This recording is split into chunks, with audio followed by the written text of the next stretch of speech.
Ava Gardner et Frank Sinatra, Humphrey Bogart et Lorraine Bacall, Richard Burton et Elizabeth Taylor.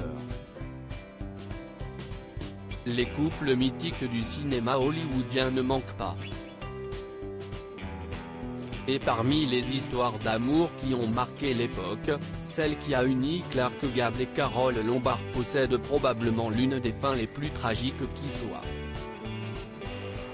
Tombés amoureux l'un de l'autre au milieu des années 30, les deux acteurs vivent une idylle passionnée avant d'être tragiquement séparés par un accident voilé de mystère en 1942. Mais revenons sur leur début. CST en 1932, sur le tournage du film Un mauvais garçon que Clark Gable et Carole Lombard se rencontrent pour la première fois. À l'époque, point d'étincelle entre les deux acteurs qui sont tous deux respectivement mariés. La relation reste donc strictement professionnelle. Nous avons fait toutes sortes de scènes d'amour intime.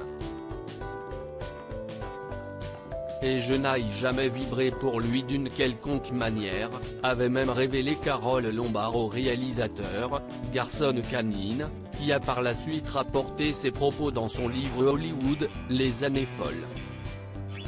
Il faut attendre 1936 pour que l'amitié entre les deux acteurs se transforme en amour. CST lors du White Mayfair Ball de Beverly Hills, un événement chic qui réunit chaque année tout le gratin d'Hollywood, que les chemins de Carole Lombard et Clark Gable se recroisent et désormais, le contexte est différent puisque Madame est divorcée depuis 3 ans et Monsieur est en instance.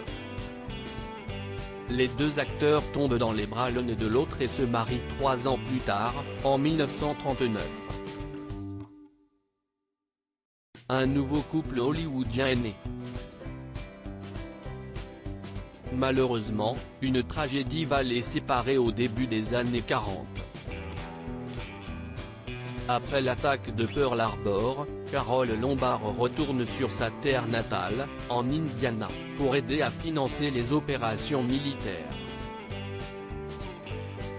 Clark Gable, dévastée au bout d'un mois, l'actrice est parvenue à récolter 2 millions de dollars et elle n'a qu'une hâte, retrouver son mari en Californie. Alors que le trajet du retour devait initialement s'effectuer en train, Carole Lombard, impatiente de retrouver Clark Gable, troque finalement les rails pour la voie aérienne et s'envole pour Los Angeles. Son avion s'écrase sur le flanc d'une montagne alors qu'il survolait le désert autour de Las Vegas. Carole Lombard perd la vie, ainsi que les 21 autres passagers. Elle avait 33 ans. Pour Clark Gable, la douleur est insurmontable. Si bien que l'acteur, bien qu'il se soit remarié à 2 reprises après la mort de son épouse, a demandé à être enterré à ses côtés au Forest Lawn Memorial Park, à Glendale, en Californie.